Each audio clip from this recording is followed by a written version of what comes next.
तेरी मूर्ति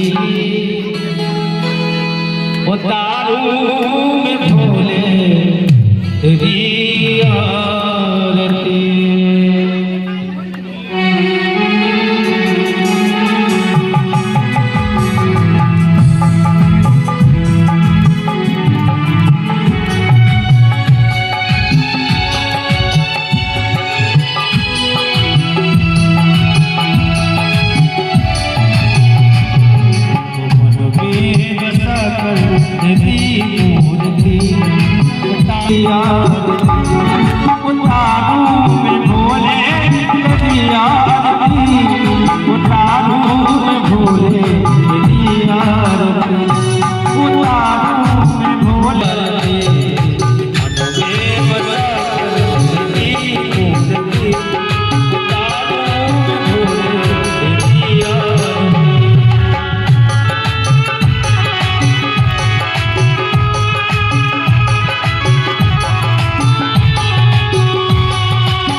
सदा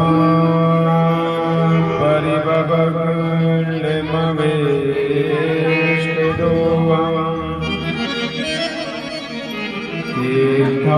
तीर्थास्पदं शिवगिरं चिनुतं शरण्यम्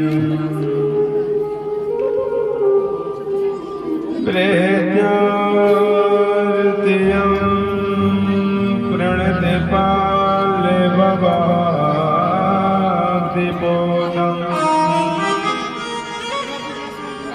वन्दे महापुरुषते चरुणारविन्दम्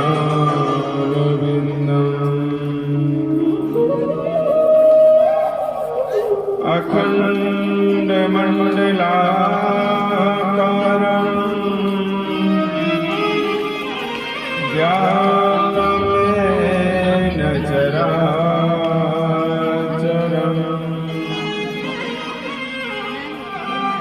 तत्पदं दर्शितं येन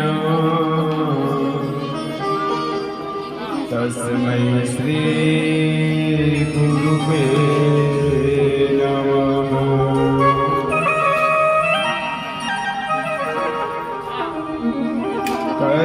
करचरणकृदम्बा कायजं कर्मजम्बा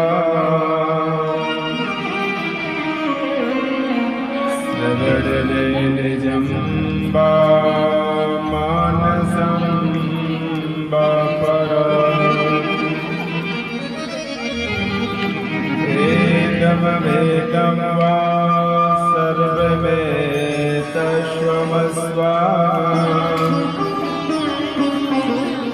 जय जय करुणाब्धे श्री महादेव शंभो।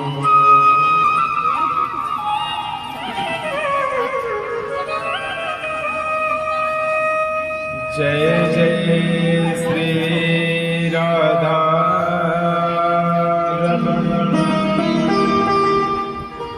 जय जय नमन किशोर। जय गोपी चित चोर प्रभु। जय जय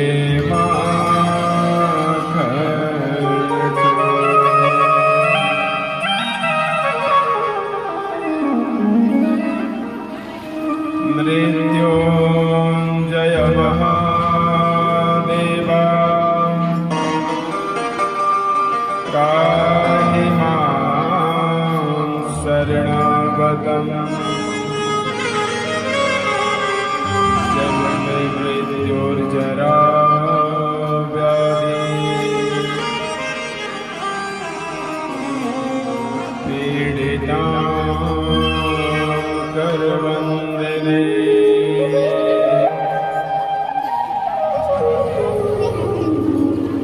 या देवी सर्वभूतेषु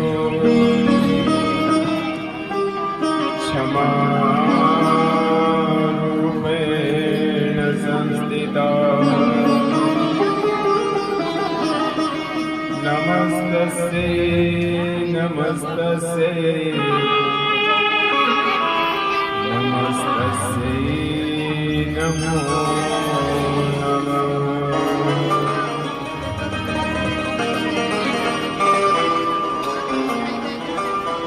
पार्वती मेरी मात है,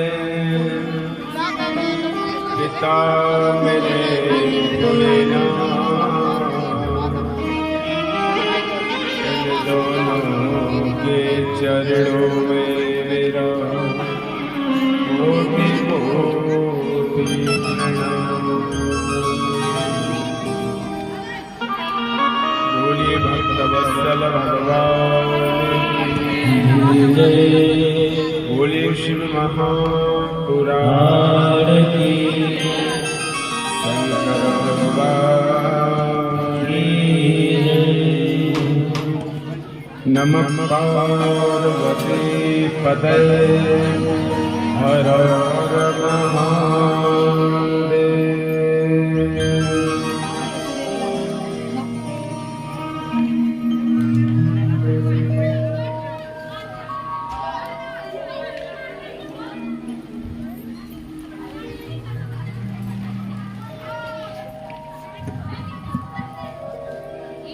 बोलिए शिव महापुराण की जय।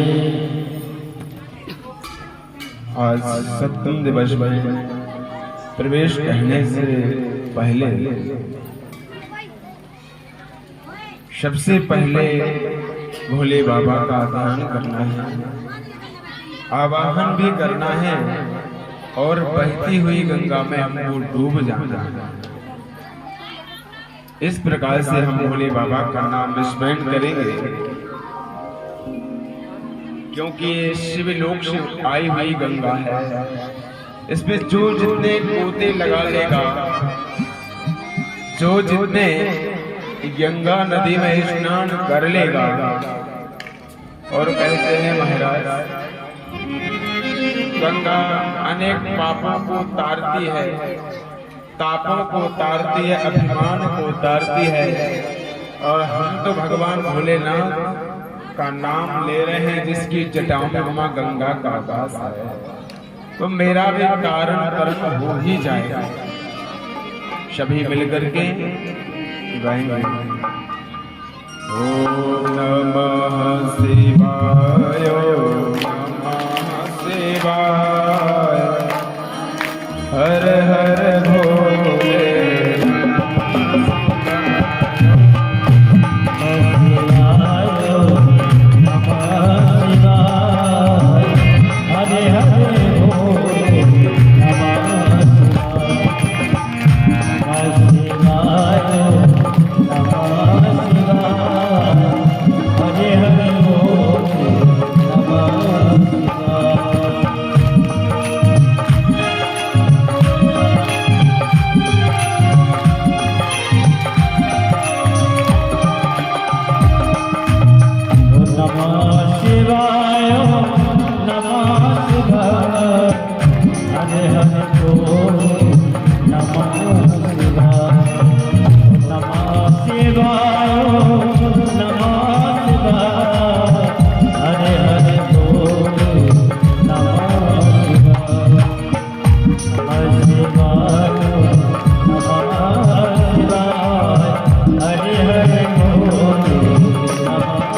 बोले शंकर भगवान की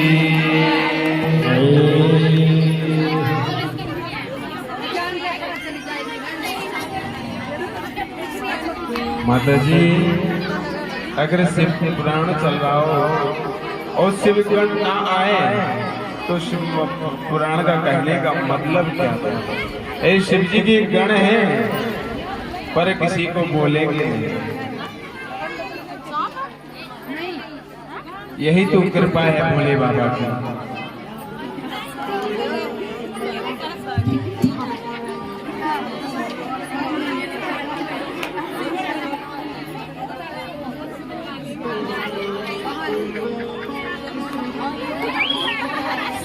सस्यादनो तस्य महाशिवाय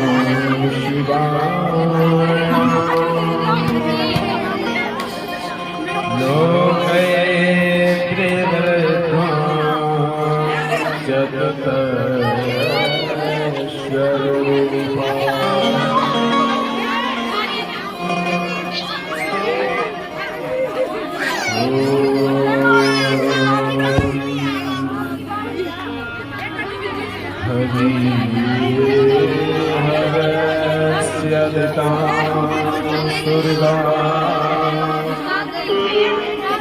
निरन्तया कमलं दशा सौन्दर्यकुलारूपा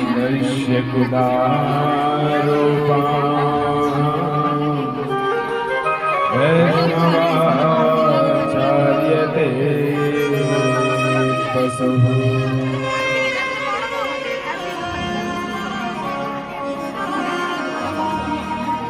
आदरणीय श्री सूत जी महाराज ने 88,000 ऋषियों से कह दिया, राजा हमने आपको 6 दिवसीय से शिव महापुराण की कथा सुनाई और कथा जब मैं आपको सुना रहा था आप बड़े ही चित्त से सुन रहे थे। यानी कथा को जब आप सुन रहे थे बड़े ही हृदय में वास कर रहे थे उस कथा को। आदरणीय श्री सूत जी महाराज ने कहा, महाराज और मेरे को एक बात पर रोना आ रहा है।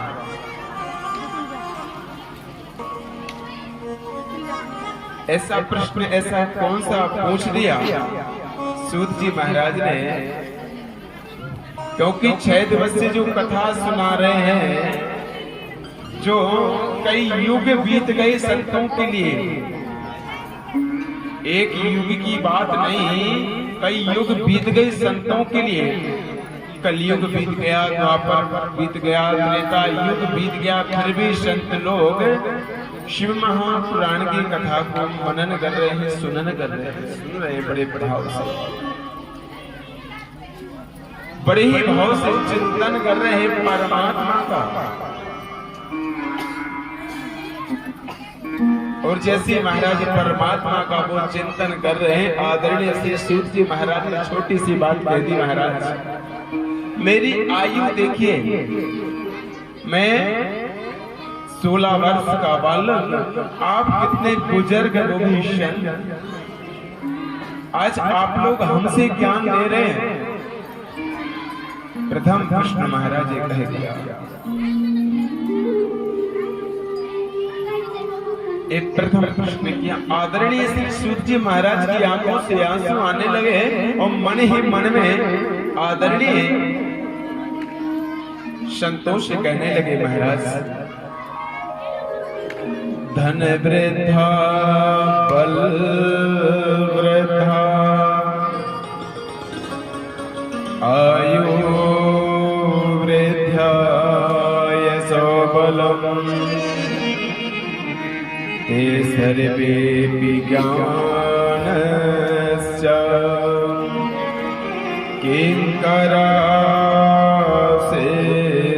किंकरः। बहुत सुंदर प्रश्न किया है। अब तो संत लोग ऐसे ही कहने लगे। आदरणीय श्री सूत जी महाराज सुनाने को तैयार हुए। संत लोग आंखों में आंसू आ जाते हैं। 88,000 संत गण बैठे हुए हैं, क्योंकि शिव महापुराण के जो पुराण की एक पुस्तक नहीं है। शिव महापुराण कोई एक सत्यनारायण भगवान की पोथी नहीं है। श्रीमद् भागवत जी में 18,000 श्लोक हैं, परंतु शिव महापुराण में 24,000 श्लोक हैं। 24,000 श्लोकों में है, परंतु इसमें शिव है और शिव की करुणा का वर्णन दिया गया। बड़ा ही सुंदर करुणा है। शिव जी ने कहीं ये नहीं कहा मैं भगवान हूं मेरी पूजा करो, शिव जी ने कहीं नहीं कहा। राम जी ने कभी ये नहीं कहा कि मेरी पूजा करो मैं भगवान हूं, परंतु मेरे कन्हैया ने एक बात जरूर बोल दिया, जब मेरे कन्हैया ने गोवर्धन को अपनी उंगली पर धारण किया तब जरूर भगवान ने कह दिया मैं भगवान हूं और मेरी पूजा करो। परंतु भोले बाबा ने कभी नहीं कहा, क्योंकि भोले बाबा बड़े ही दयालु हैं। छोटी छोटी बातों पर रीझ जाते हैं। कोई भी भक्त जाए शिव जी को थोड़ा भाव का गोला खिला देना, भोले बाबा मस्त हो जाते हैं। कहते हैं वत्स मांगो क्या चाहिए, वो सब कुछ लुटा देते हैं। ये तो भोले बाबा की करुणा है। इसलिए भोले बाबा को कहा गया है करे पूरे गौर करुणा उतार संसार सारम भुजे गेंदहारम सदा बसंतम हृदयारविंदे भवानी सहितं नमामि करे पूरे गौर। भगवान का शरीर कैसा है? कपूर के समान है। भोले बाबा कैसे ही कपूर के समान है। और यही कृष्ण बड़ी चिंता से महाराज बैठे हुए हैं। यही प्रश्न 88,000 ऋषियों ने सूत जी से कह दिया और सूत जी ने वही प्रश्न उनको जवाब दिया। धन वृद्धा बल वृद्धा आयु वृद्धा तथे बचा। क्योंकि कोई धन में बड़ा होता है, कोई आयु में बड़ा होता है, और जो महाराज ज्ञान में बड़ा होता है ना वो परम प्रिय हो जाता है। परंतु पढ़ाई भी उतनी पढ़ो कि कभी अभिमान ना आ जाए। कि कुछ लोग इतनी पढ़ाई पढ़ लेते हैं, इतना पढ़ लेते हैं कि अभिमान महाराज बाहर निकलने लग जाता है। जब वो पढ़ाई मत पढ़ना, इससे अभिमान बाहर निकले। पढ़ाई पढ़ना है आपको तो अभिमान कभी ना आए, वो वाली पढ़ाई करना। और जिस दिन आपको अभिमान आ जाए ना तो महाराज समझ लेना कि मेरा आप कल्याण होने वाला नहीं है। क्योंकि संसार में ऋषि पूरी जिंदगी भर जब करते रहते हैं भगवान के अलावा कुछ नहीं करते हैं, परंतु ग्रस्त जीवन वाला व्यक्ति क्या करता है? 24 घंटे में भगवान के सामने मात्र वो 10 मिनट के लिए खड़ा होता है। कितने? 10 मिनट के लिए। फिर भी भगवान उसका कल्याण कर देते। क्यों? भगवान समझते हैं इस व्यक्ति के पास टाइम नहीं है। अगर ये मेरी पूजा करने को तैयार हो जाएगा ना तो अपने बीबी बच्चों का पेट कैसे चलाएगा? तो सबसे बड़ा संत कौन है? गृहस्थ जीवन वाला। सबसे बड़ा संत कोई है तो वो गृहस्थ जीवन है, इससे बड़ा कोई संत नहीं है। क्योंकि संत को तो अपना ही पेट पालना है, पर उस गृहस्थ जीवन वाले को तो महाराज अपना भी पेट पालना है और साथ में अपने बच्चों का भी पालना है, पत्नी का भी पालना है और माता और पिता का भी पालना है। सब कुछ महाराज ग्रस्त जीवन वाले को करना पड़ता है। अगर वो 10 मिनट भी आप भगवान के सामने खड़ा हो जाता है तो भगवान उसको सब कुछ दे देते हैं। और यही बात आदरणीय शनक श्री 88,000 ऋषियों ने सूत जी महाराज से कह दिया, महाराज आप ज्ञान में बड़े हैं, सर्वोपरि है, आपके अंदर अभिमान नहीं है, इसलिए आपने जो कहा उस बात को मैं मानता हूं।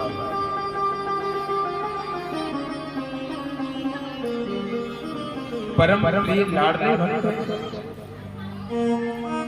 कहने का मतलब है मेरा एक छोटी सी उदाहरण आया है।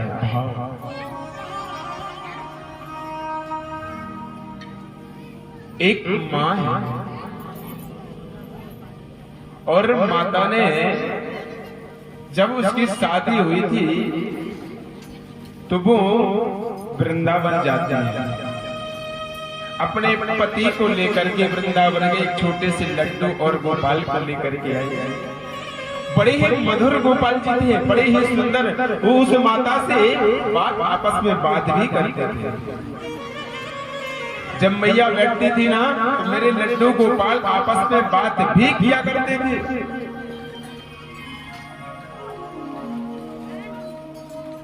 उस मैया के कुछ दिनों बाद उसका पति मर जाता है। अब उसका एक बेटा है और बेटे की शादी भी करके, बहुत सुंदर कथा, शायद आप लोगों ने भजन के माध्यम से सुना होगा। भक्त के बस में है भगवान, क्योंकि भक्त ही है ऐसा जो भगवान को अपने बस में कर सकता है। मैया यशोदा में सामर्थ्य नहीं है अरे कन्हैया का हाथ पकड़ सके, क्योंकि वो एक भाव थी और भाव के रूप में एक भक्ति है और भक्ति ही सब कुछ ला सकती, क्योंकि भक्ति के बेटे दो हैं, एक का ज्ञान और दूसरे का नाम वैराग्य। दो भक्ति के कितने बेटे हैं? दो, एक का ज्ञान नाम है, एक का नाम वैराग्य है। तो कुछ दिनों बाद उस माता जी ने अपनी बेटी की शादी कर दी और सुंदर सी एक बहू मिली, परंतु बहू जो है ना बहुत ज्यादा ही पड़ी हुई थी, अति से भी ज्यादा कुछ पढ़ लिया था उसने, वो किसी को नहीं समझती थी। छोटा कौन है, बड़ा कौन है, किससे कैसी बात करना चाहिए, सब भूल गई। आदर सम्मान तो निकाल दिया।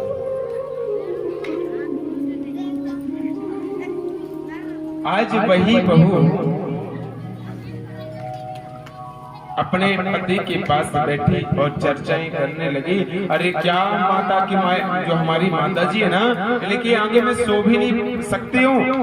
सुबह 4 बजे से हरे कृष्णा कृष्णा कृष्णा हरे हरे, जब देखा मैंने तभी बोलती रहती, सो भी नहीं पाती, बड़े दुखी हूँ,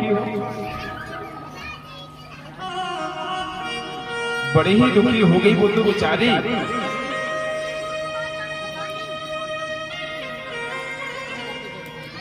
और जैसे ही महाराज आज वही वो माँ को महाराज बहुत बुखार आ गया, तबीयत खराब हो गई, बेचारी बिस्तर पर पड़ी है। उस माँ ने आवाज लगाई बेटे के लिए, बेटा अरे मेरे लाला के दर, मेरे लाला को स्नान करा देना, मेरे कन्हैया के लिए स्नान करा देना। कन्हैया को स्नान करा देना। उस लड़के ने कह दिया अपनी पत्नी से, और पत्नी ने लिया भगवान को, एक पात्र में जल रखा हुआ भगवान को उठाया और कपड़े भी नहीं उतारे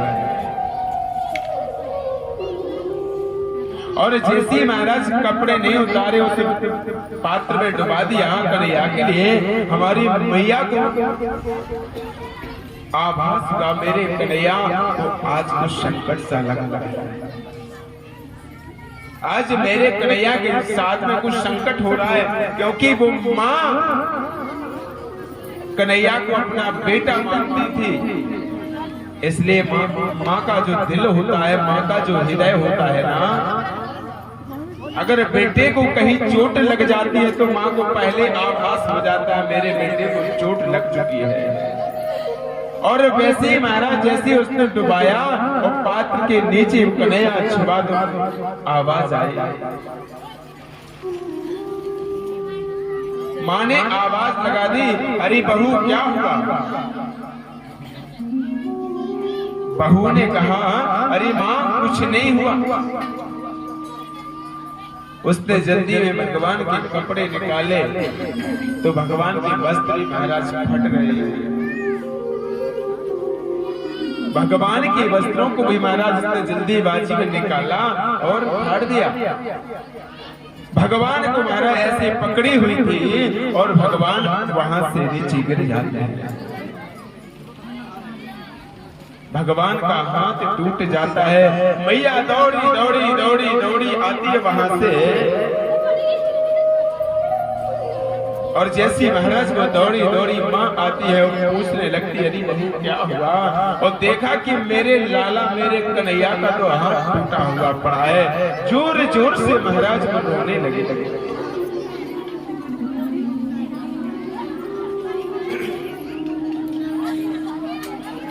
जोर जोर से महाराज रोने लगे। अरे बहू तूने मेरे लाला के, अरे तूने मेरे कन्हैया के, अरे तूने मेरे बेटा का हाथ तोड़ दिया। और जैसी महाराज मां रोने लगी, उस बहू ने अपने पति को आवाज लगाई, अरे तेरी मां पागल हो गई है। अरे तेरी मां तो पागल हो चुकी है। और जैसे ही कहा महाराज, बेटा दौड़ा दौड़ा आया मां के पास। मां से पूछने लगा, क्या हुआ मां? मां ने कहा, तू जा उस डॉक्टर को बुला के ला। और महाराज ने उस डॉक्टर को बुलाया और सीने पर महाराज जैसे ही लगाया डॉक्टर ने, तो महाराज मेरे कन्हैया का सीना धक धक बोल रहा था, सांस चल रही थी। मेरे कन्हैया की सांस चल रही थी। डॉक्टर चकरा गया, सोचने लगा क्या हुआ? क्या कभी पीतल की मूर्ति में भी प्राण हो सकते हैं? क्या कभी पीतल की मूर्ति में प्राण हो सकते हैं? अरे सच्चे दिल से परमात्मा को मानो तो इस पत्थर में भी परमात्मा का वास होता है। पत्थर में भी मेरे कन्हैया का वास होता है, पर पहचानो पत्थर को।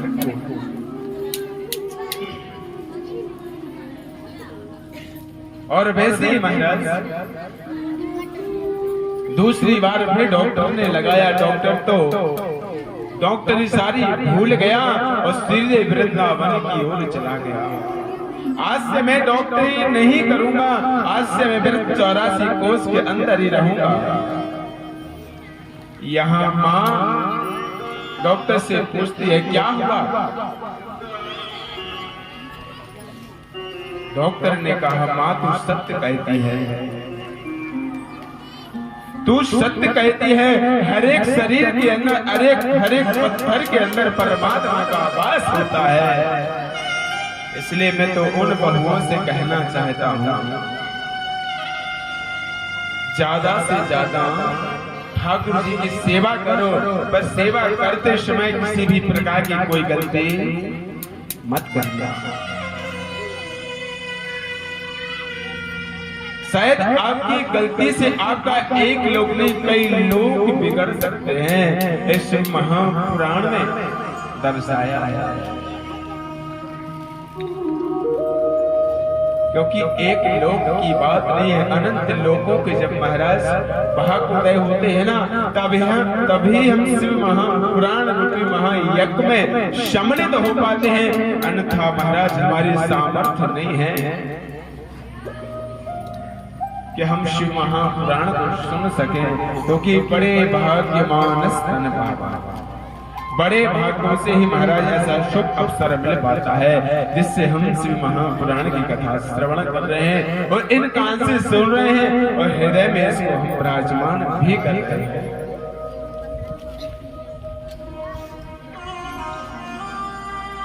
बड़ी ही महाराज इस कथा को समझने वाली कथा है। जो भागवत की कथा है बड़ी ही सरल कथा है। जो भागवत जी की कथा है बड़ी ही छलिया है मेरे कन्हैया। राम कृष्ण दो एक हैं, अंतर नहीं निमेष, इनके नयन गंभीर हैं, उनके चपल विशेष। क्योंकि राम जी जो है ना वो मर्यादा पुरुषोत्तम है और मेरे कन्हैया छलिया पुरुषोत्तम है। अरे जिसके अंदर एक बार प्रवेश कर जाते हैं ना, वो निकालने की कोशिश करता है। छलिया को मैं बाहर निकालूं, कन्हैया को बाहर निकालूं। कन्हैया कहते हैं बुलाया क्यों? आपने हमको बुलाया क्यों? अब मैं बाहर नहीं निकलूंगा। यानी दूसरे के मकान में जो कब्जा कर जाए उसको कौन कहते हैं? कन्हैया कहते हैं। क्योंकि ये शरीर किसका है? कन्हैया का है और कन्हैया ही इसमें वास हो गया, तो निकालने की कोशिश कभी मत करना। क्योंकि हम सब कौन है? भगवान कृष्ण की गोपियां हैं। क्योंकि गोपी है और कोई गोपाल है तो मेरे वो कन्हैया, दूसरा कोई नहीं है। और मर्यादा पुरुषोत्तम तो मर्यादा बड़े ही मर्यादा है। एक ही पत्नी, एक ही जिसकी पत्नी बनना राजाओं की महाराज 10-15 पत्नियां होती हैं। यही कृष्ण अभी वृंदावन में तो एक छलिया थे, कृष्ण थे। कोई अपना बेटा कहता था, कोई गोपाल कहता था, कोई कन्हैया कहता था, कोई चितचोर कहता था, कोई रणछोड़ भी कहता था भगवान के लिए। परंतु भगवान उस समय राजा नहीं थे। जब राजा बने तो भगवान की विवाह कितने हुए? पूरे 16,108। तब भगवान ने वहां एक राजा के रूप में प्रकट हुए, क्योंकि द्वारकापुरी में महाराज वास किए। और मर्यादा पुरुषोत्तम की अगर बात की जाए तो राम जी से जो चरित्र में चलना सीखना है तो वो राम जी से सीखिए। ऐसे मत बनो आज तुम राम जी को ही चलाना चालू कर दो, ऐसा मत करना। क्योंकि भगवान कहते हैं जिसको सिखाया चलना, याद रखना, जिसको सिखाया चलना उंगली पकड़ पकड़ कर, जिसको सिखाया चलना उंगली पकड़ पकड़ कर, आज महाराज वो भी चल रहा है, तेवर बदल बदल कर। राम जी एक मर्यादा पुरुषोत्तम है और पिता ही मेरे राम है और सीता ही मेरी माँ है। तो माता पिता ने तुमको उंगली पकड़ के चलना सिखाया, आज तुम माता पिता को मत चलाना।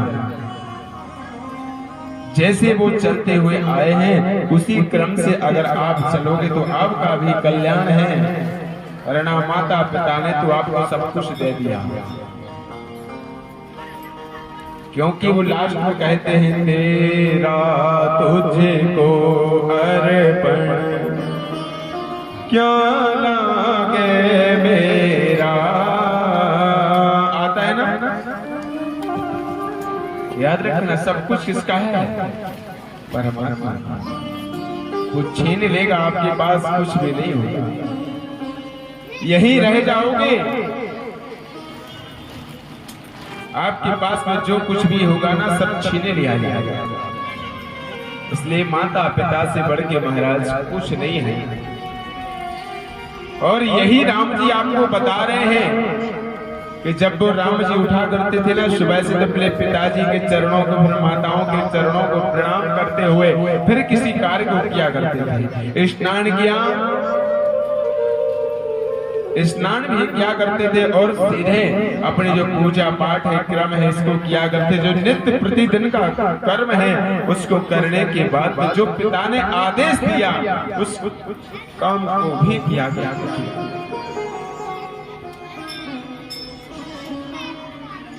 मर्यादित हमारे भोले बाबा, मर्यादित हमारे राम जी हैं।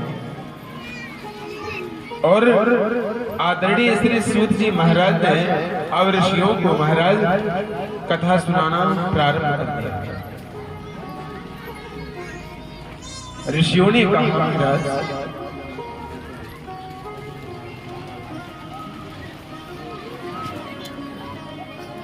ऋषियों ने पहला प्रश्न कर दिया। महाराज मैं अब आपसे मार्कंडेय जी की कथा सुनना चाहता हूं।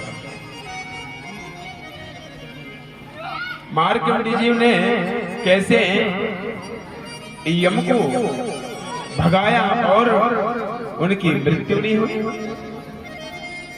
ऐसा क्या किया? हंसस्या प्रभु तारो जगत यस्य पिता।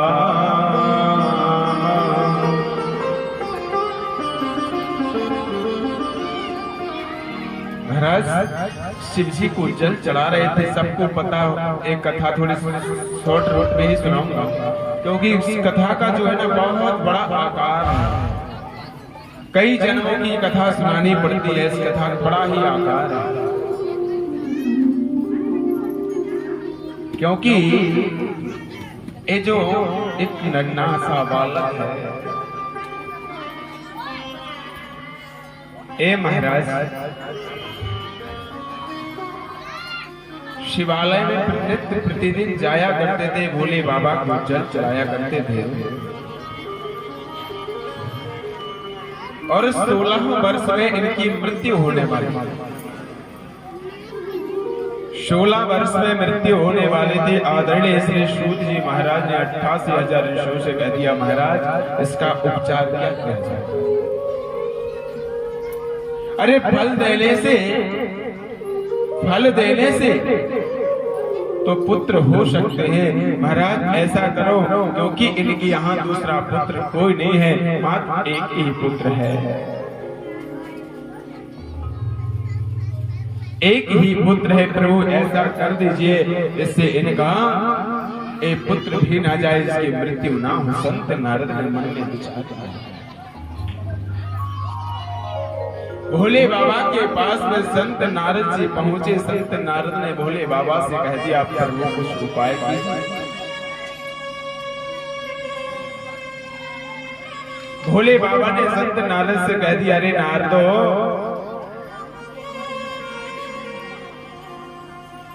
श्रीमद् भागवत जी में यही प्रश्न आता है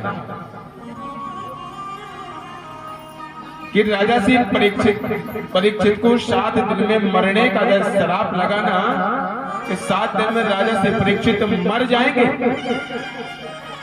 तो इंद्र इत्यादि देवता स्वर्ग से अमृत का कलश लेकर के आए और कहने लगे सुखदेव जी से, महाराज ये जो अमृत है ना आप पिला दीजिए, परीक्षित की कभी मृत्यु नहीं होगी। परम आदरणीय श्री सुखदेव जी ने बहुत सुंदर जवाब दिया। ये जो स्वर्ग का जो अमृत है ना, एक भागवत के सामने, शिव महापुराण के सामने एक कांच का टुकड़ा है, कांच का टुकड़ा है। और कहा अमृत, क्योंकि जो भागवत है, जो शिव महापुराण है, ये मोक्ष देने वाला है, ये मोक्ष देने वाला है। और अमृत का जो कलश है ना,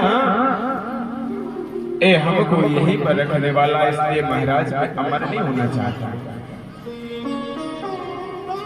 मैं अमर नहीं होना चाहता हूँ। इसलिए आप इस कलश को ले जाइए और श्रीमद् भागवत की कथा राजा से परीक्षित को सुनते हैं।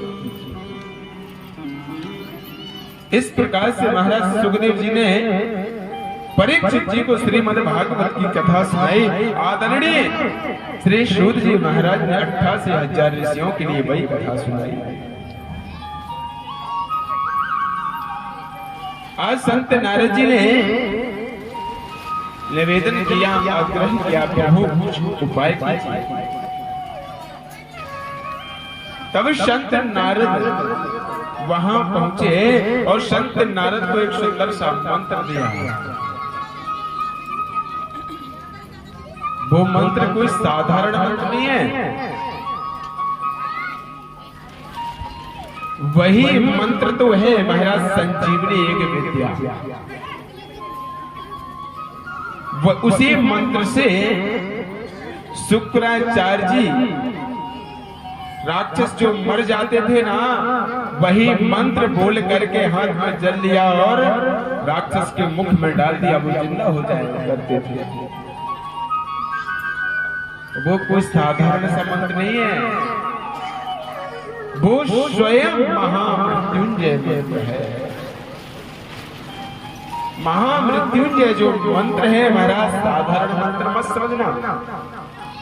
ये मंत्र कहता है त्रांबकम यजामहे, किसी भी प्रकार की कोई व्याधि ना हो, आदि हो, व्याधि हो।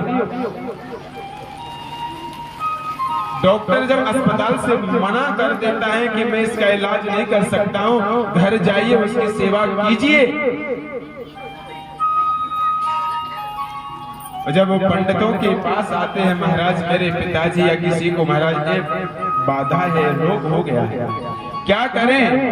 तो पंडित जी एक ही मंत्र बोलते हैं, आप महामृत्युंजय का जप कराइए, गारंटी से ठीक हो जाए। पर कराने वाले के अंदर एक भाव होना चाहिए और करने वाले के अंदर एक मन होना चाहिए।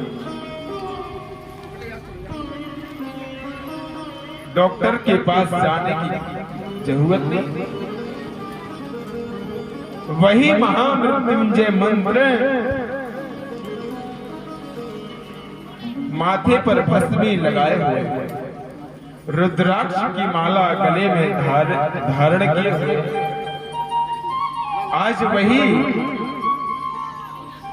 शिवलिंग को पकड़े हैं, क्योंकि यम के दूत उसको पकड़ खींच रहे हैं।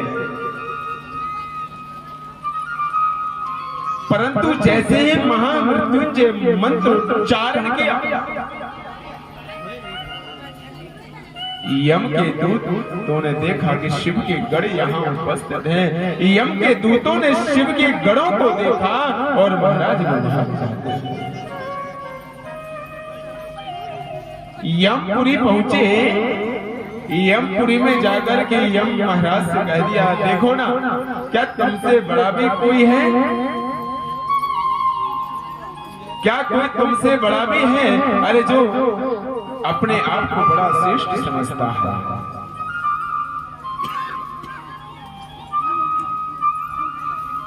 श्रेष्ठ समझता है। और जैसे ही कहा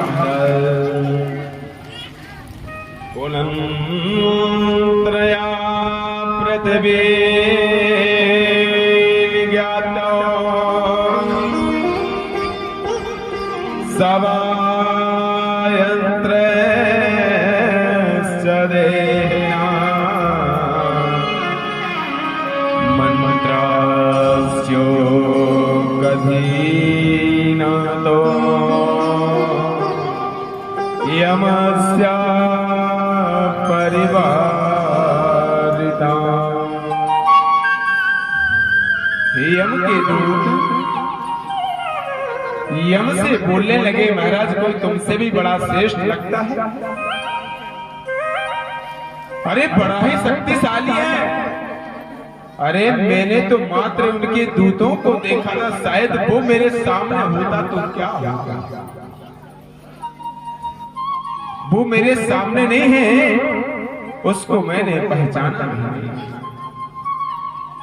और शायद मैंने उसको देख लिया होता तो महाराज आज मैं लौट के आने वाला नहीं। इसलिए शिव भक्तों से मां पार्वती जी ने कहा, मां पार्वती जी ने बहुत सुंदर बात की शिव भक्तों के लिए, जो नित्य प्रतिदिन शिव जी को एक लोटा जल चढ़ाते हैं, जो भोले बाबा की भस्मी लगाते हैं, जो रुद्राक्ष को धारण करते हैं, कभी आधी व्याधि उसके घर में, उसके परिवार में नहीं आ सकती।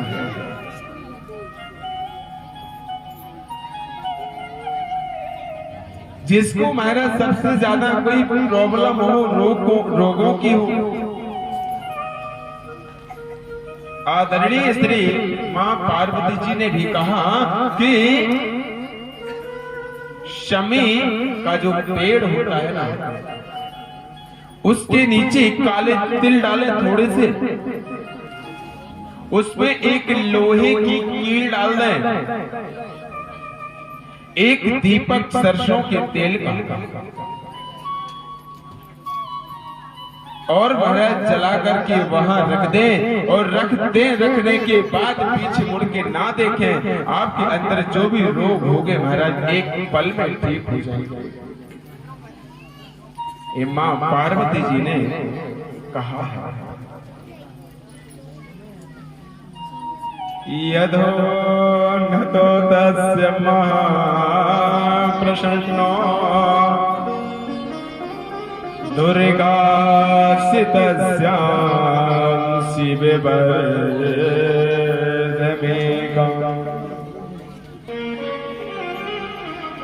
एक कोई और नहीं बोले हैं, साक्षात मां दुर्गा मां भवानी ने।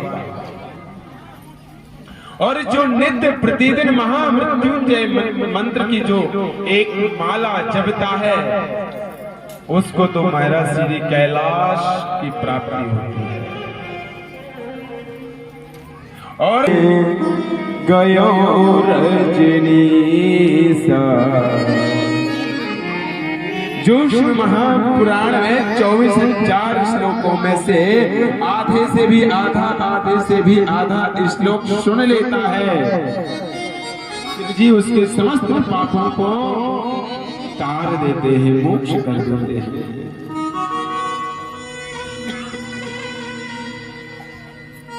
ऐसा महाराज वर्णन आया है।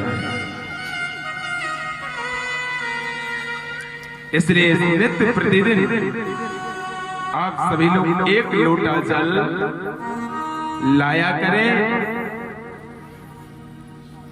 और लोटे के साथ साथ में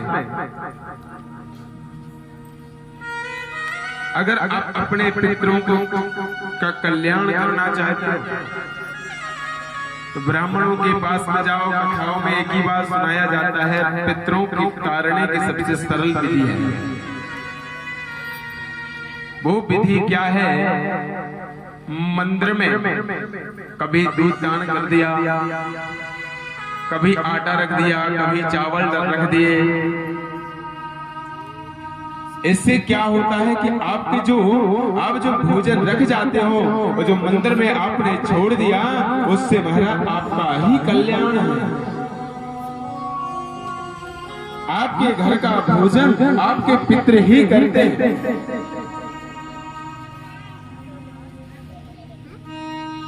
इसलिए दान करने से धर्म बढ़ता है, याद रखना। और जितना ही आप ज्यादा से ज्यादा प्रयास करेंगे, आपके पितृ भी महाराज बड़े संतुष्ट होंगे, क्योंकि पितरों को साधारण रूप मत मानिए आप। पितृ साक्षात विष्णु भगवान के चरण हैं। विष्णु भगवान के वो चरण हैं, क्योंकि चरणों के जल से ही महाराज को उनका उद्धार हुआ। जब पंडित जी नारायण बलि कराते हैं गंगा जी में या कुरुक्षेत्र में कराते हैं, तो आपको जो पिछले वाले जो पितृ होते हैं उनसे पिला देते हैं, और विष्णु भगवान के चरण रूपी जो गंगा है ना उससे स्पर्श करा देते हैं, और भगवान उसको अपना बना लेते हैं। इसलिए सरल साधन उपाय यही है, दान करने से दान नहीं घटता है। कुत्ते को दिया करो। अगर आप ये भी नहीं कर सकते हो तो मैं साधारण सा उपाय बतला देता हूं, क्योंकि एक स्त्री दिन में कितने पाप करती है? 5। एक दिन में एक स्त्री दिन में 5 पाप करती है। सोचिए, पहला पाप जब वो झाड़ू लगाती है ना, तुम्हारा जीव जंतु, छोटे छोटे जीव जंतु मर जाते। पूरे दिन वो यहाँ से वहां चलती है, एक न एक। चौथा जो किचन में महाराज चप्पल पहन के जाते हैं सबसे बड़ा,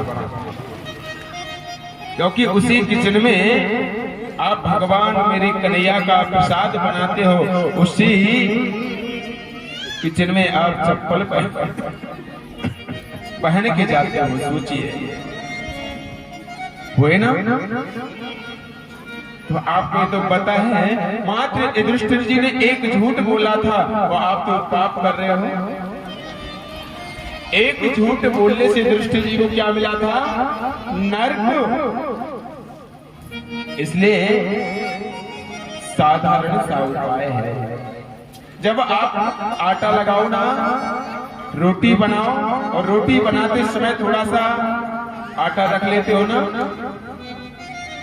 उस आटे को एक पॉलीथिन में रखते जाएगा।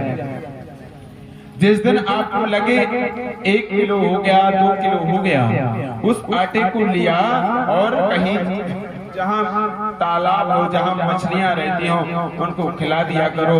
अरे रोटी बना करके गाय को खिला दिया करो। अरे आपके जो 5 पाप है वो कट जाएंगे। साधारण सरल सा उपाय यही है।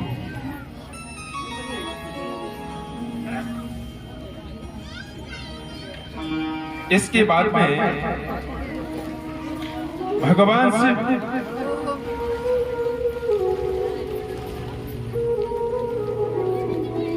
आसन पर बैठे हुए हैं संत नारद ने निवेदन किया। संत नारद ने कहा,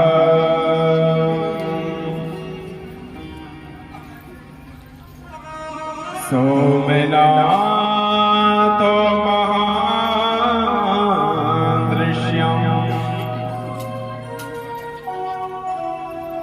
तो कहने का मतलब है, सबसे पहला ज्योतिर्लिंग कौन सा है?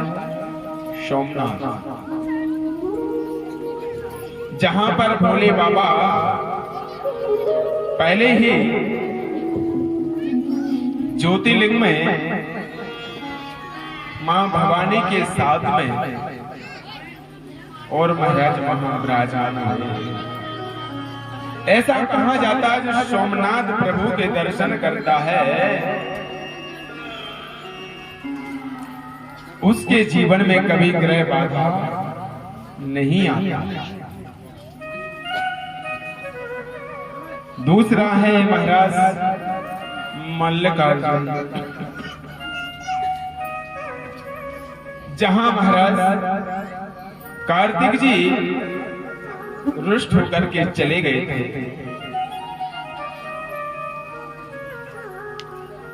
और अपने पुत्र को मनाने के लिए कि पुत्र आपको चलना पड़ेगा, पुत्र आपको चलना पड़ेगा, परंतु ना पुत्र आया। तो शिवनी और मां पार्वती जी ने वही एक छोटा सा स्थान बना लिया। आज भी महाराज मल्ल का अर्जुन के नाम से जाना जाता है। वहां महाराज जो भी जिसका पुत्र हो गया हो, जिसके पुत्र ना होते हो, वहां जाकर के दर्शन करते हैं तो महाराज उसके यहाँ पुत्र प्राप्ति हो जाता है।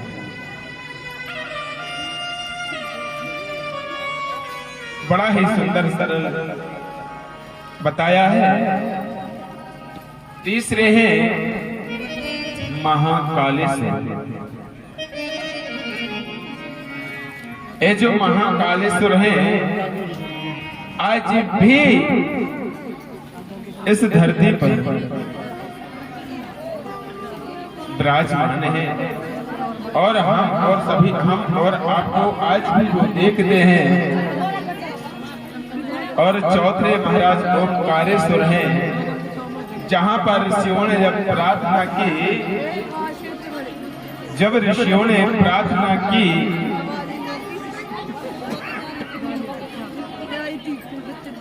तो महाराज ओमकारेश्वर मध्य प्रदेश में वास कर गए। और महाकालेश्वर भी महाराज तुम्हारे मध्य प्रदेश में स्थान है, जहां महाकालेश्वर के नाम जाना जाता है, जहां आज भी चिता की ताजी भस्मी महाकालेश्वर भगवान को लगाई जाती है, भोले बाबा को चढ़ाई जाती है।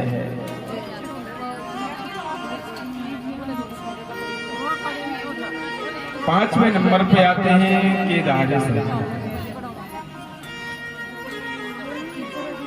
एक केदारेश्वर कोई साधारण मंदिर नहीं है, यहाँ मेरे भगवान स्वयं विष्णु नारायण भगवान के साथ में वहां केदार में विराजमान है। वहां की मान्यता है, उत्तराखंड को देव नगरी कहा जाता है। समस्त देवताओं के साथ में मेरे भोले बाबा वहां विराजमान हैं। छठवें नंबर पे आते हैं भीमाशंकर। ये महाराष्ट्र के त्रंबकेश्वर से महाराज 100 किलोमीटर दूरी पर जहां शिरडी साईं हैं, उन्हीं के पास से महाराज जी विराजमान हैं। और इन्हीं के पास में अंजनी पर्वत है, जहां पर हनुमान जी महाराज का जन्म हुआ।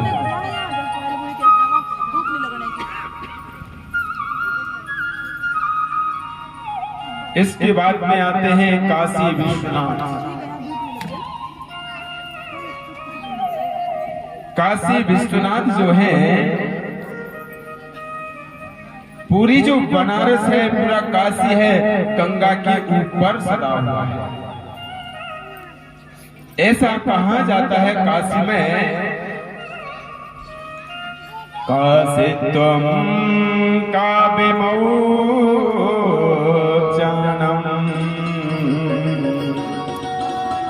देश्यते ललना।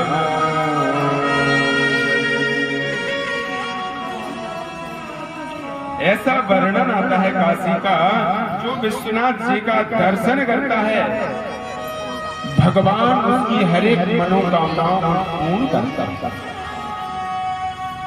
ऐसे हमारे काशी के वासी हैं और भोले बाबा, जहां पर काल भैरव उनकी सुरक्षा करते हैं। ऐसा भी वर्णन आता है बनारस का। गंगा यस्य तपो वर्ध्यम नेतया जलनो मृष। ऐसा वर्णन आता है कि बनारस में जो व्यक्ति एक बार जाता है भगवान उसके सारे दुखों को हर लेता है, साथ साथ में महाराज उसकी आने वाली जो पीढ़ी है, आने वाले जो हमारे पुत्र बांधवस्य हैं, इनका भी कल्याण करता है। ऐसा आता है। इसके बाद में आते हैं त्रंबकेश्वर, ये नासिक में विराजमान है। और यहाँ पर सिर्फ भोले बाबा ही नहीं, यहाँ त्रिदेव हैं।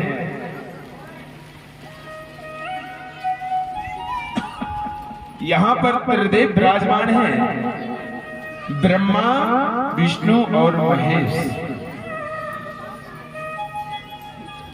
ऐसा यहाँ वर्णन है कि जिसकी कुंडली पर काल सर्पयोग होता है वो यहाँ से और त्रंबकेश्वर जाते हैं। और ब्रह्मा नाम का एक कुंड है, उसमें नागराज के महाराज को छोड़ते हैं, छोटे छोटे नाग जो ले जाते हैं, भगवान उसके काल सर्पयोग को कुंडली से हटा देते हैं और सुखमय बना देते हैं। इसके बाद में आते हैं वैद्यनाथ, ये झारखंड में आते हैं। झारखंड में देवघर है, रांची के पास। झारखंड की राजधानी क्या है? रांची।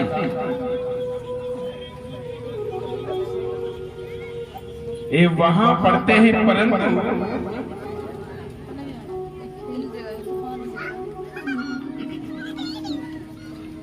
आप लोगों ने बैद्यनाथ जी की कथा सुनी ही होगी। भोले बाबा को प्रसन्न किया रावण ने। भोले बाबा ने अपना एक लिंग उसको दे दिया, पर संत नारद से नहीं कहा गया।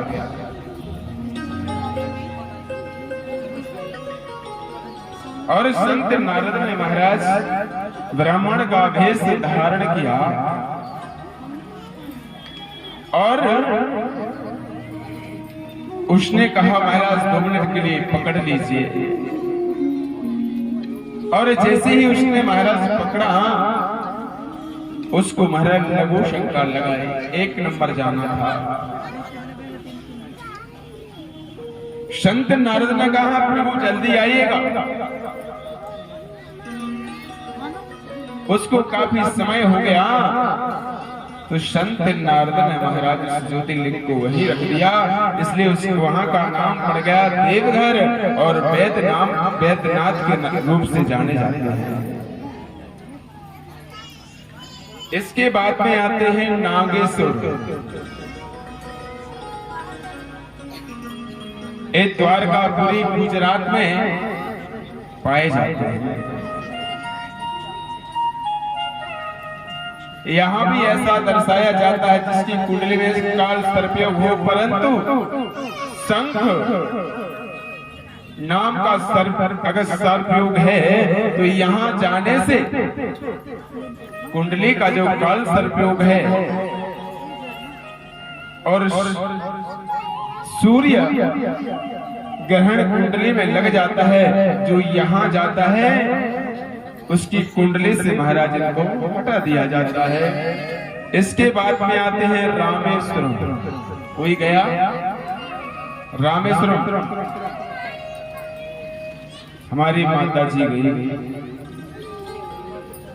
जो रामेश्वर दर्शन करे।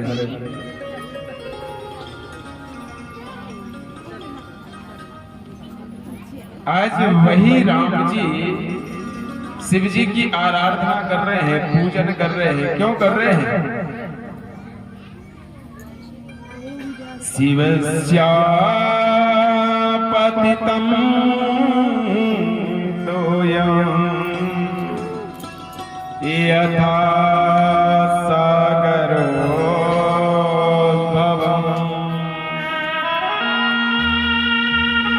आज मेरे भगवान ने रामेश्वरम रामः ईश्वरः इति रामेश्वरः।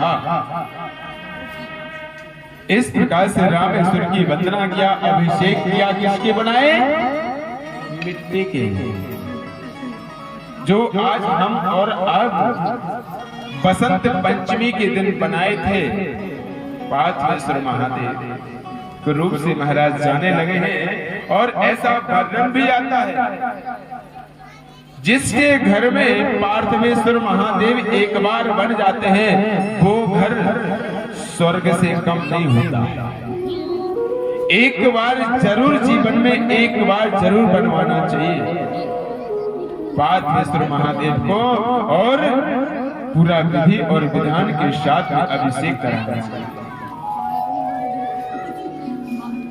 वो घर महाराज किसी स्वर्ग से कम नहीं होता, क्योंकि जहां शिव पार्वती और साथ में कार्तिक जी, गणेश जी, और जिनकी दो पत्नियां रिद्धि और सिद्धि, जिसके दो पुत्र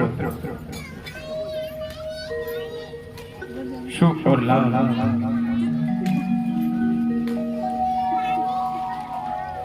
इसके बाद में आते हैं घुसमेश्वर। ये औरंगाबाद महाराष्ट्र में पाए जाते हैं। यहाँ का ऐसा वर्णन मिलता है, और संतों ने इसका बहुत सुंदर अर्थ भी निकाला है।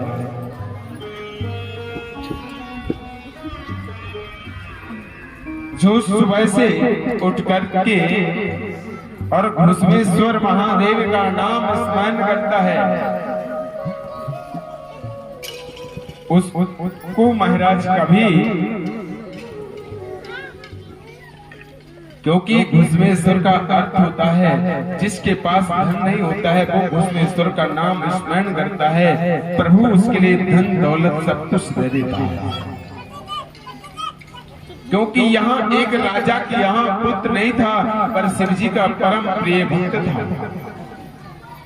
उसने शिव जी से एक ही वरदान मांगा, प्रभु अगर देना चाहते तो मेरे यहाँ एक पुत्र दे दीजिए। और महाराज सुंदर शबन भोले बाबा ने पुत्र दिया, धन दिया, सब कुछ दिया। इसके बाद में शिव महापुराण में जो ज्योतिर्लिंगों की वंदना थी, वो मैंने आपको श्रवण कराया। इसके बाद में भोले बाबा और मां पार्वती जी बैठे हुई थी।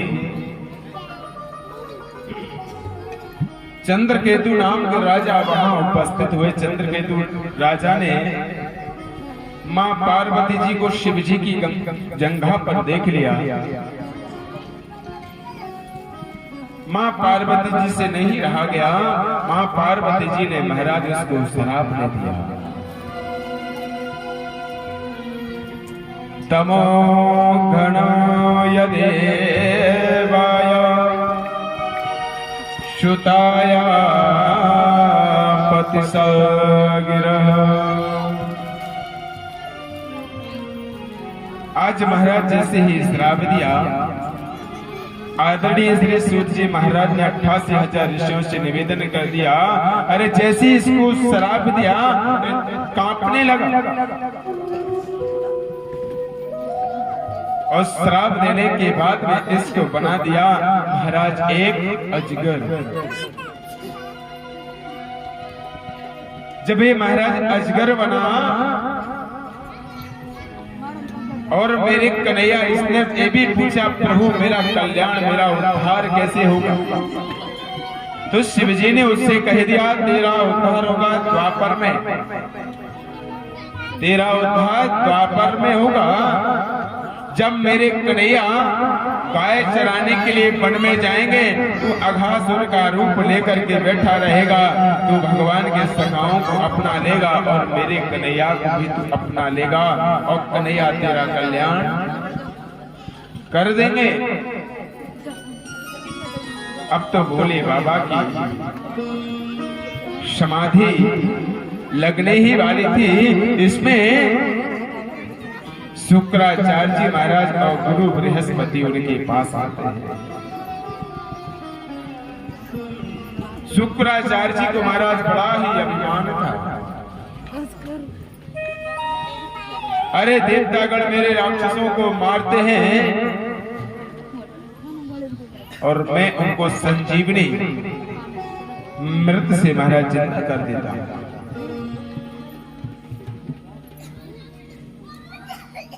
आज वही शिकार करने के लिए गुरु बृहस्पति आए। देवताओं के गुरु कौन है? बृहस्पति।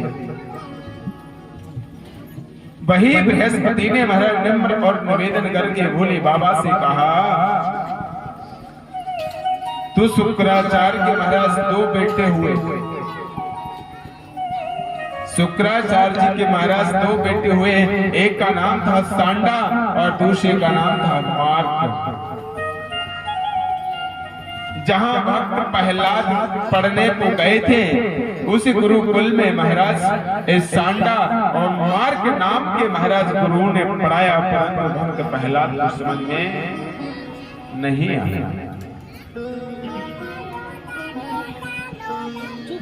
कहने का भाव मेरा, शिवा प्रिय शिव कथा कयो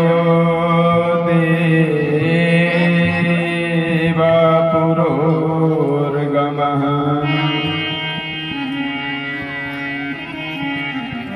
और जैसे ही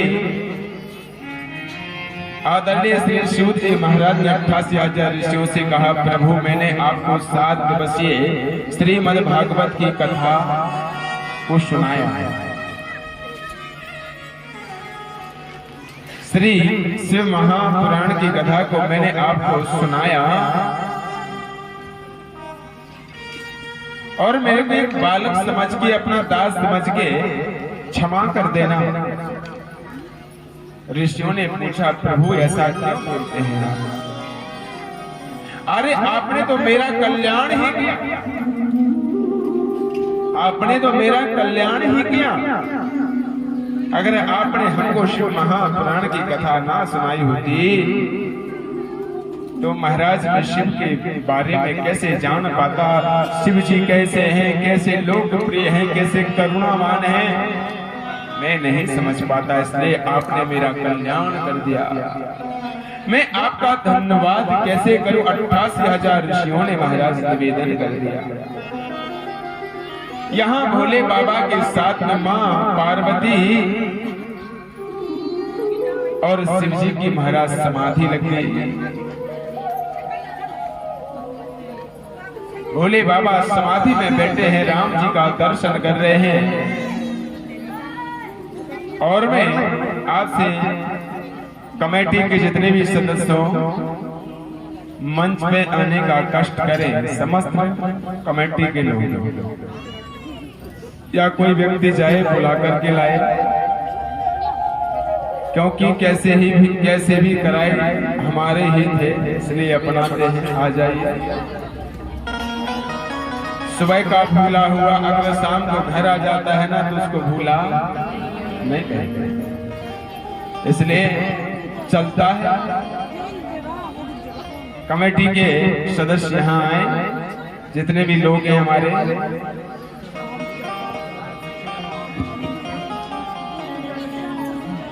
तो इसलिए हमारे कुछ लोगों के नाम है, लेकिन नाम किसी का नहीं लूंगा। कोई बुला करके लाए उनको,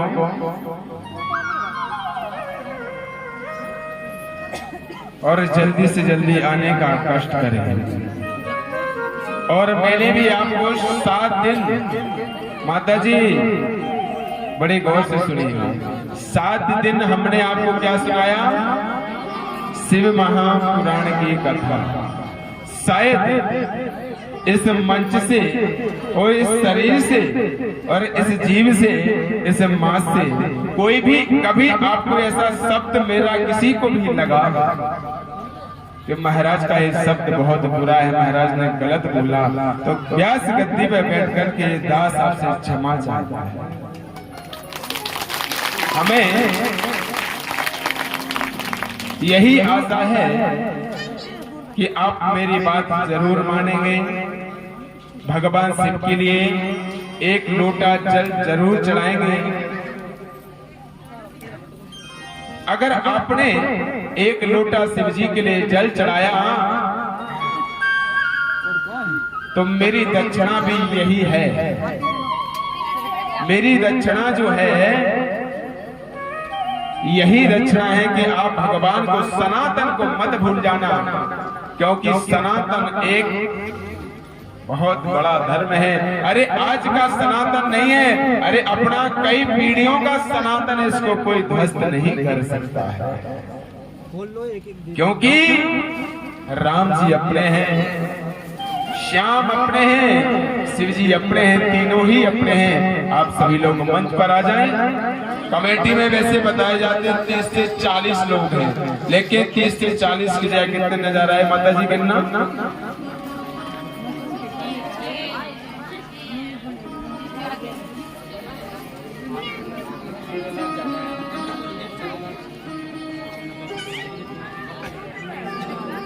दास अपना भक्त अपना बेटा समझ के हमको क्षमा करना, मेरी बहनें अपना भाई समझ के क्षमा करना, मेरे जो पिता समान जो मेरे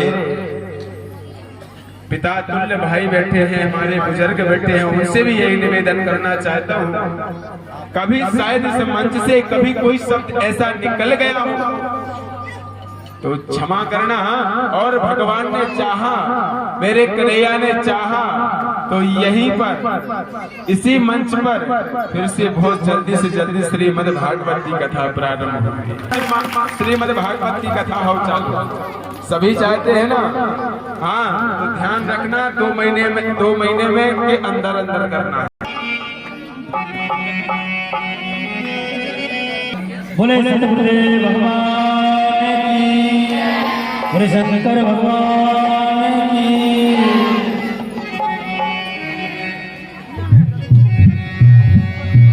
कि हर की कथा सुनाने वाले,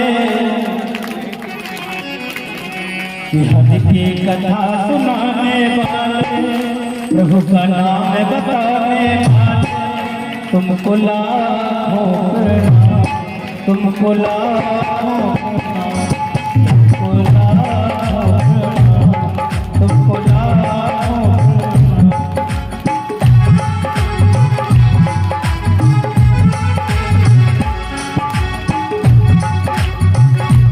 हर की कथा सुनाने वाला, हर की कथा सुनाने वाला, प्रभु का नाम बताने वाला, प्रभु का नाम बताने वाला, तुमको लाखों प्रणाम, तुमको लाखों प्रणाम, तुमको लाखों प्रणाम, तुमको लाखों प्रणाम।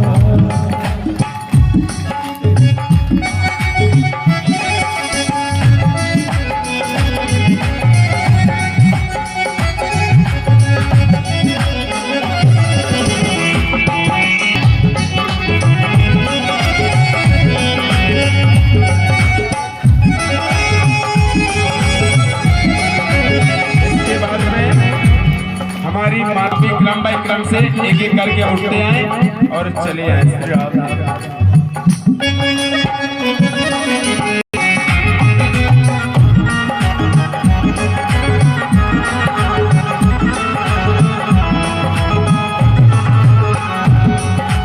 भूल रहे थे मन में, हम भूल रहे थे तन में, हम भूल रहे थे मन में, पल खो गए थे तन में।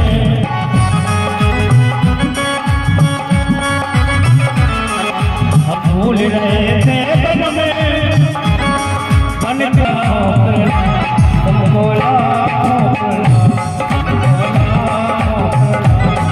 प्रणाम,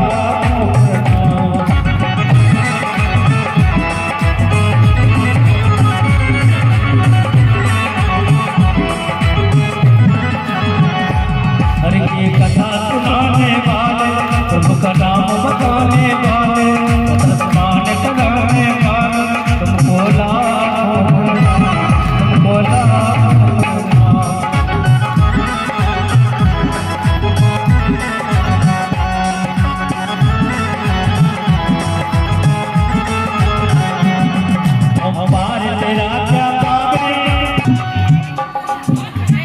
ये जो साथ में कथा सुनते हैं भगवान की, उन्हें ठाकुर जी का आशीर्वाद जरूर ग्रहण करना चाहिए। बारी बारी से आएंगे सभी।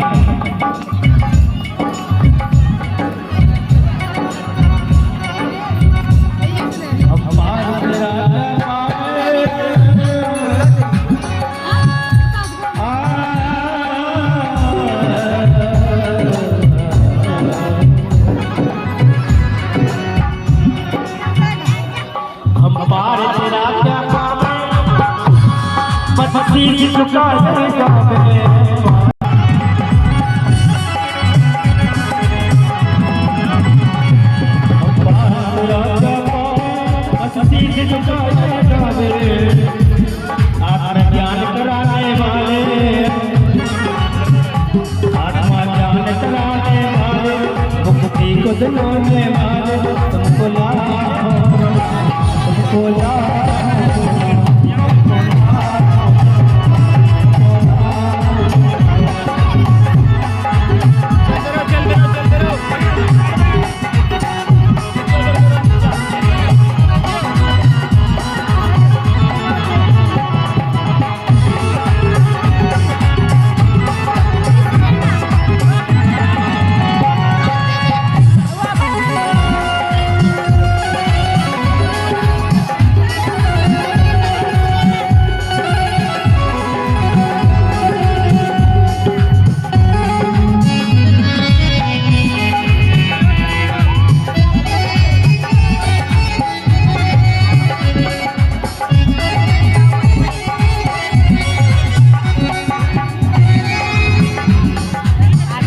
सभी माताएं एक एक करके आएंगे स्टेज पे, ज्यादा भीड़ न मचाएं।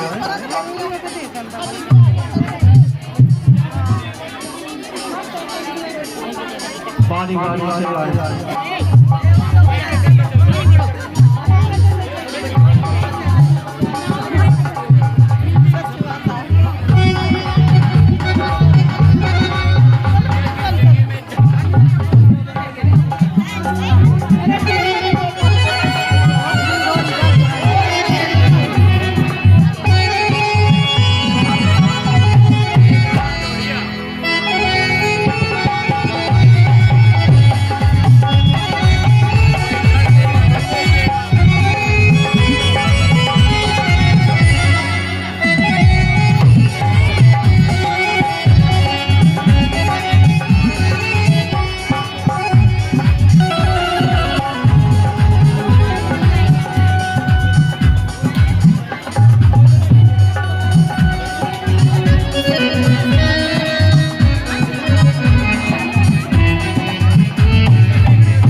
शंकर भगवान की जय।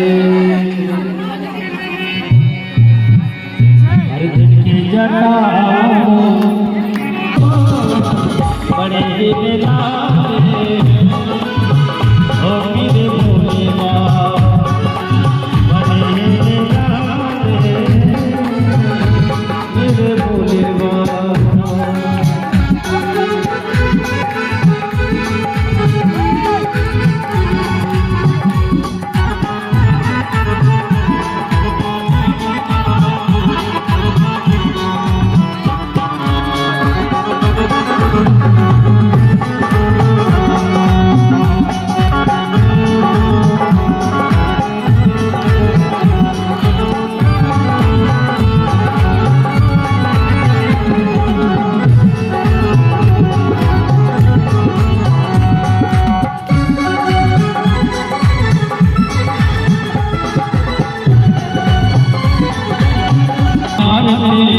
सबके खजाने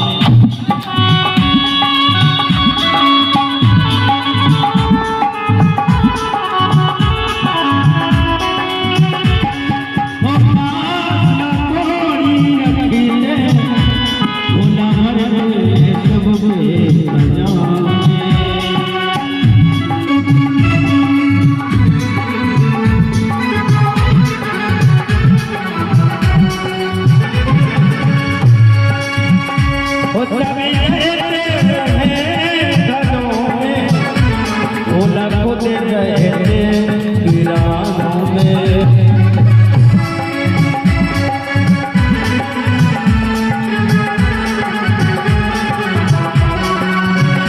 वो सभी रहते हैं घरों में, भोला को दे गए थे वीरानों में। वो पीते भंग की तरह भर भर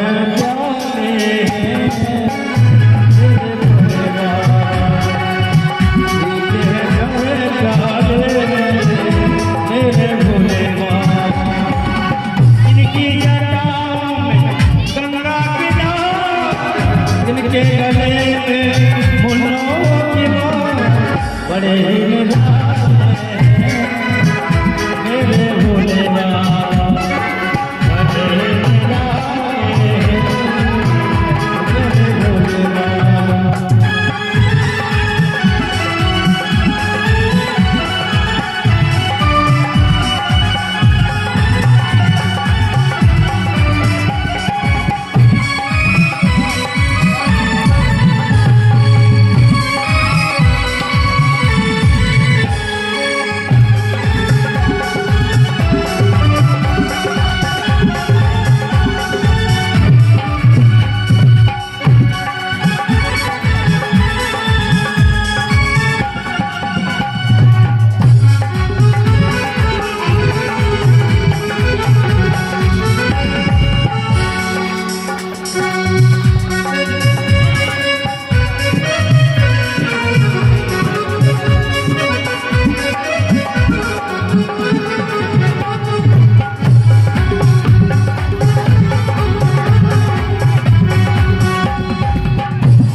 मुक्ति का कोई जतन कर ले,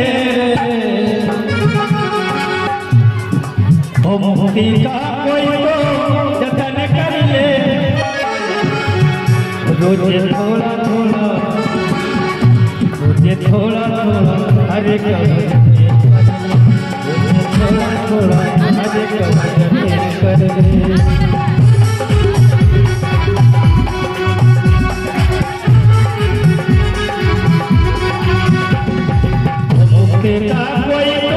जतन कर ले, मुक्ति का कोई जतन कर ले। रोजे थोड़ा थोड़ा, रोजे थोड़ा थोड़ा,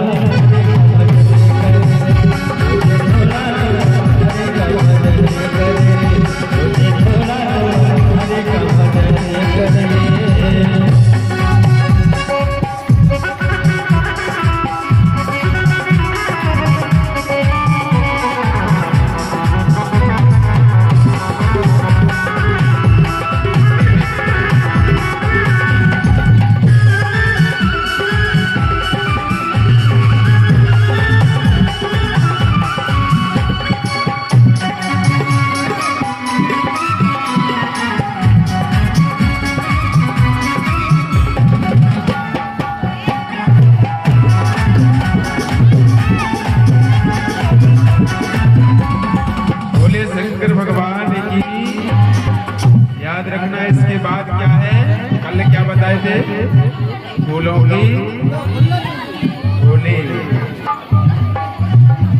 इसके बाद पे बहुत जल्दी से जल्दी फूलों की होली होगी। होली तो कब 25 तारीख को है ना? हाँ, होली 25 तारीख को है। लेकिन शिव महापुराण में आज होली है। आज शिव महापुराण में होली है, बड़े ही धूमधाम से मनाई जाएगी।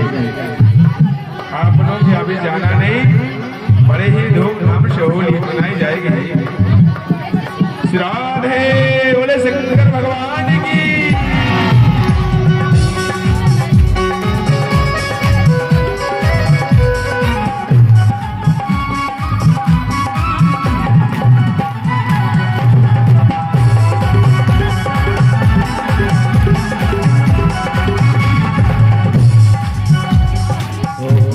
करेगा तो बड़ा है सुख पाएगा।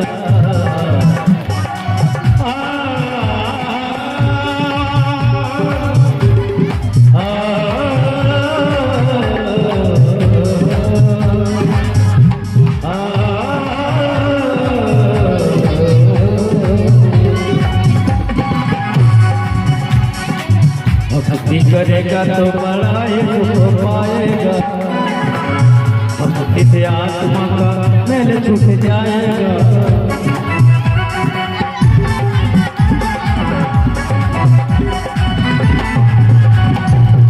भक्ति करेगा तो बड़ा ही सुख पाएगा, भक्ति से आत्मा का मैल छूट जाएगा।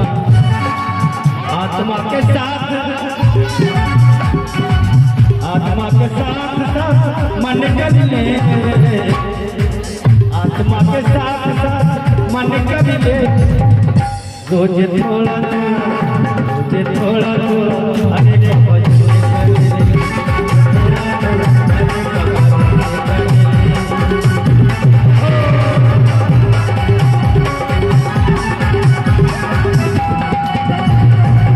मुक्ति का कोई जतन कर ले, मुक्ति का कोई जतन कर ले, ओ मुक्ति का कोई जतन कर ले, थोड़ा थोड़ा अरे भजन थोड़ा अरे भजन कर ले।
संगत करे अच्छे लोगों की, संगत करे अच्छे लोगों की, सभा में जाएगी सभी लोगों की।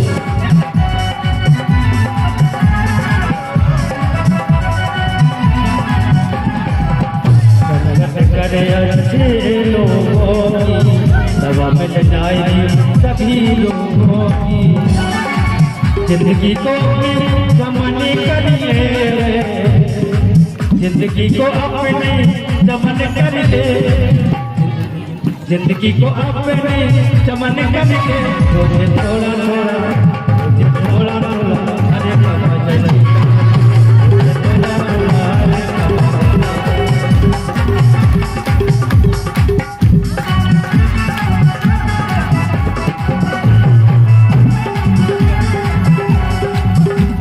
देखिए, आप सभी के लिए मात्र 5 मिनट दिया जा रहा है।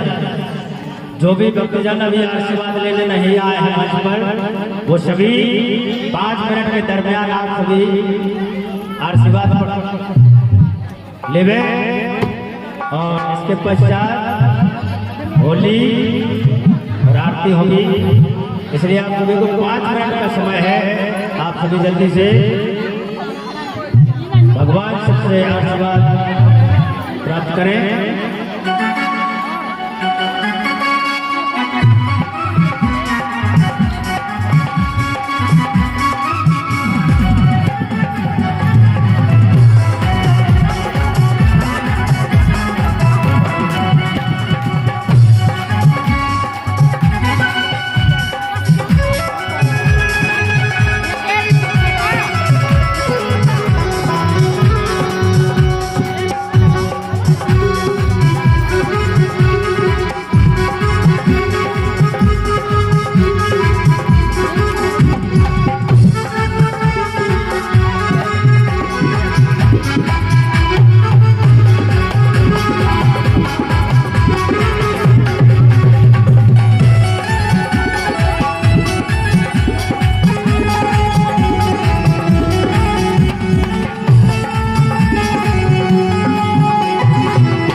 बोलिए शंकर भगवान की, श्री नर्मदेश्वर महादेव की।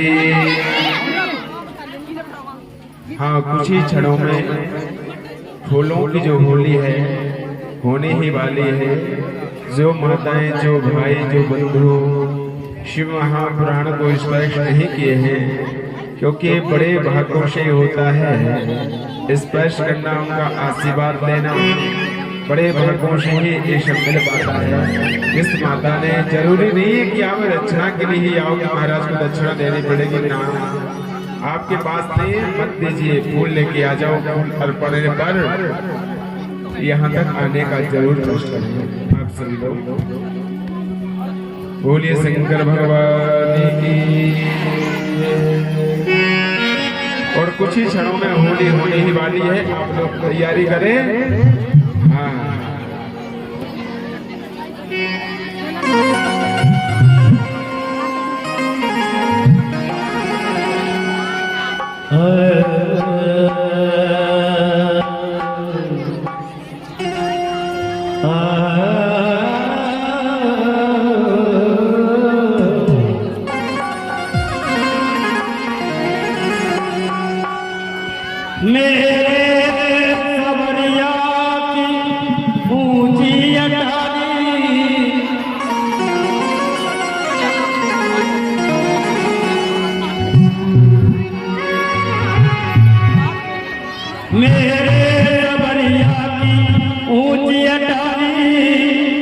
मुझे उतरो चढ़ो न जा, कोई कह दे मेरे सबरिया मेरी बाहें पकड़े जा, कोई कह दे मेरे सबरिया मेरी बाहें पकड़े जा।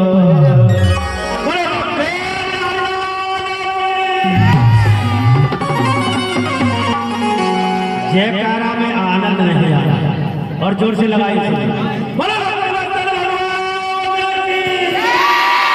आज इनकी गलती नहीं है जयकारा की, गलती तो है इसकी, क्योंकि भोजन तो मिलाई नहीं। कुछ लोग व्रत में हैं, कुछ लोग जो भोजन किए हैं वो तो वैसे बोलेंगे नहीं, और जो भोजन नहीं किए हैं ना, आज व्रत है वो बड़े ही तेज बोल रहे हैं। बोलिए शंकर भगवान की। तेरी गलियों तू ये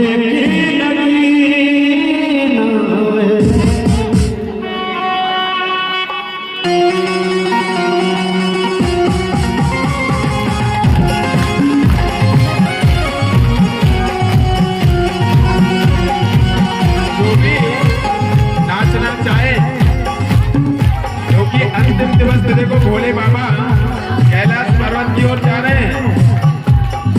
अगर जो भी नाचना चाहे और जल्दी से जल्दी ऐसा करें कि आप लोग आते हैं, जो कि फूलों की जो होली है वो चालू हो सके। आपके इंतजार में रुकी हुई है, जल्दी से जल्दी आने का प्रयास करें।